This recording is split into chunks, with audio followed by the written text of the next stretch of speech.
অভ্যুত্থান বলি আমরা।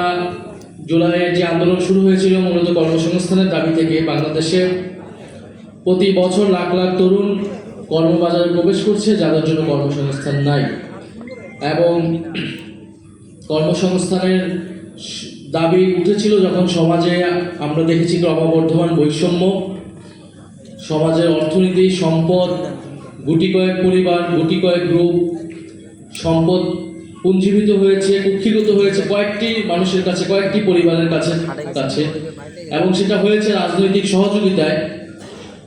রাজনৈতিক স্বৈরতন্ত্র যেরকম হয়েছে সেটার সাথে সাথে অর্থনৈতিক ক্ষমতাও পুঞ্জীভূত হয়েছে, বৈষম্য তৈরি হয়েছে।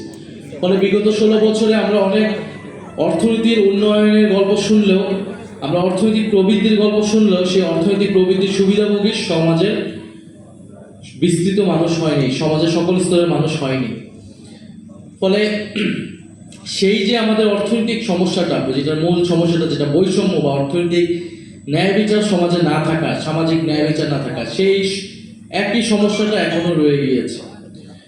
সেই জায়গা থেকেই গণ অভ্যুত্থানের পরে আমাদের দাবি উঠেছিল যে রাষ্ট্র সংস্কার, যে আমরা এই রাষ্ট্র কাঠামোর সংস্কারটা করতে হবে, রাজনৈতিক সংস্কার, অর্থনৈতিক সংস্কার, এবং আমাদের পররাষ্ট্রনীতি, আমাদের সাংস্কৃতিক পুরো আমরা আমাদের জাতীয় চরিত্রটাকে নির্মাণ করব এই গণ অভ্যুত্থানকে কেন্দ্র করে। ফলে সেই জায়গা থেকে কিন্তু জুলাই সনদ বাস্তবায়ন হয়েছিল। ফলে জুলাই সনদের সাথে এই অর্থনৈতিক রূপান্তরের একটা সরাসরি সম্পর্ক আছে, এবং যে আলোচনাটা আমরা গত সংসদের প্রথম অধিবেশন, দ্বিতীয় অধিবেশন, 2টা অধিবেশন ধরে করতেছি, আপনি যদি রাজনৈতিক সংস্কার নিশ্চিত করতে না পারেন, আপনি তাহলে যদি প্রতিষ্ঠানগুলোকে নতুন করে করতে না পারেন, আপনি অর্থনৈতিক কাঠামোর পরিবর্তন করতে পারবেন না।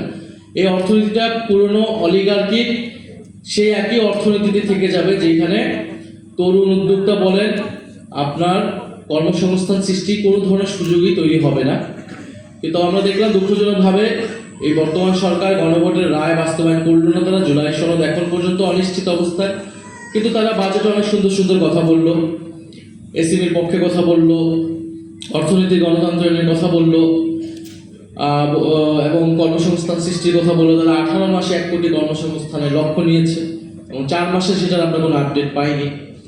ফলে জুলাই সনদ বা গণভোট বা সংস্কার বাস্তবায়ন ব্যতীত সরকারের এই বাজেটের যে অর্থমন্ত্রীর বক্তব্য, সেইটা আসলে মুখের কথাই থেকে যাবে, সেটার বাস্তবায়ন আসলে সম্ভব হবে না। এবং এই বাজেটে আমরা দেখেছি যে আমরা যে বারবার যেটা বলেছি যে আমাদের যারা এসএমই আছে, তরুণদের শক্তি আছে, এটাকে কাজে লাগানো। আমি যদি মানিটা তাদের কাছে পৌঁছাতে পারি, তাদেরকে যদি প্রশিক্ষিত করতে পারি, তাহলে সরকার ট্যাক্স বলেন এটা থেকে বেনিফিটেড হবে।